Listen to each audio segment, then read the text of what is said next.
Hello കൂട്ടുകാരെ, കിളിക്കൂടുന്ന YouTube ചാനലിലേക്ക് സ്വാഗതം. ഞാൻ രാവിലെ പൂജാ റൂമിൽ കുളിച്ചു വന്ന് വിളക്കൊക്കെ കൊളുത്തിയിട്ട് നേരെ കിച്ചണിലോട്ട് വന്നു കേട്ടോ. കുറച്ച് ദിവസമായി എനിക്ക് പൂജാ റൂമിൽ കയറാൻ പറ്റത്തില്ലായിരുന്നു. അപ്പോൾ ആ ഒരു വിഷമമുണ്ട്. അത് കഴിഞ്ഞപ്പോൾ എല്ലാം ശരിയായി കേട്ടോ. എല്ലാ മാസത്തിലും ഉള്ളതാണല്ലോ. പിന്നെ ഞാൻ ദോശയും സാമ്പാറും ഉണ്ടാക്കാമെന്ന് വിചാരിച്ചു. ചായ ഇട്ട് അതിൻ്റെ ഇടയിൽ എൻ്റെ ചേട്ടന് ജോലിക്കാണ് കേട്ടോ. ചേട്ടൻ പാടും കേട്ടോ. അപ്പം ഞാൻ കളിയാക്കുവാടിരുന്നു. എന്നിട്ട് ഞങ്ങൾ കാപ്പി കുടിച്ചു കേട്ടോ. അപ്പോഴും എൻ്റെ മോനെ ഉറങ്ങും, എൻ്റെ മോൻ എണീറ്റിട്ടില്ല. പിന്നെ ഞാൻ വിളിച്ചുണർത്തി മോൻ കിടന്ന് അവിടെ കിടന്ന് പറയുമോ എനിക്കിപ്പോൾ എണീക്കാൻ വയ്യ, അമ്മാച്ചി കൂടി ഉറങ്ങിക്കോട്ടെ എന്ന്. പിന്നെ ഞാൻ നേരെ കിച്ചണിലോട്ട് വന്ന് അരിയൊക്കെ കഴുകിയിട്ടു കേട്ടോ. ചോറിന് പിന്നെ റൈസ് കുക്കറിൽ ഇറക്കി വെച്ച്. ഞാൻ റൈസ് കുക്കറിലാട്ടോ വെക്കുന്നത്.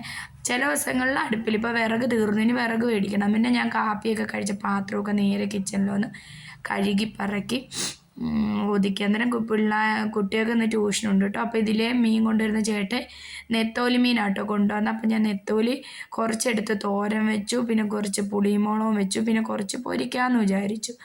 അപ്പം ഞാൻ ഇടയ്ക്ക് പിന്നെ ഞാൻ പോയി ഒന്ന് മീനൊക്കെ ഒന്ന് ഇതാക്കിയിട്ട് ഒന്ന് ഡ്രസ്സൊക്കെ ഒന്ന് ചേഞ്ച് ചെയ്തു കേട്ടോ. എനിക്ക് മിറ്റമൊക്കെ ഒന്ന് ബാക്ക് സൈഡ് അത് വീഡിയോയിലില്ല കേട്ടോ. ബാക്കൊക്കെ ഒന്ന് തൂത്ത് വരാൻ ഉണ്ടായിരുന്നേ. കാരണം എന്ന് പറഞ്ഞാൽ എനിക്ക് പിന്നെ തൂത്തൊക്കെ വരെ കുളിച്ച് കയറുന്നൊരു ശീലമുണ്ട് കേട്ടോ. പിന്നെ അത് കഴിഞ്ഞ് വന്ന് എൻ്റെ പൂച്ചയ്ക്കും പട്ടിക്കും ഞാൻ ചോറൊക്കെ കൊടുത്തു. ഇവർ രണ്ടുപേരും ഭയങ്കര കൂട്ടാട്ടോ. ഒരാൾ കഴിച്ച് കഴിഞ്ഞാൽ ഒരാൾ കഴിക്കുള്ളൂ. പിന്നെ ഞങ്ങൾ പോയി കിടന്ന് ഉറങ്ങി. ഞാനും കൊച്ചുങ്ങളും ഉറങ്ങി എണീറ്റ് വന്ന് മോള് ഊഞ്ഞാലാടുന്ന ഞാൻ വൈകിട്ടത്തെ പരിപാടിയിലോട്ട് തൂത്തൊക്കെ വാരി വിളക്കൊരുക്കി. അപ്പോൾ ഇത്രയേ ഉള്ളൂ. ഈ വീഡിയോ ഇഷ്ടപ്പെടുക, ലൈക്ക് ചെയ്യുക, ഷെയർ ചെയ്യുക, കമൻറ്റ് ചെയ്യുക.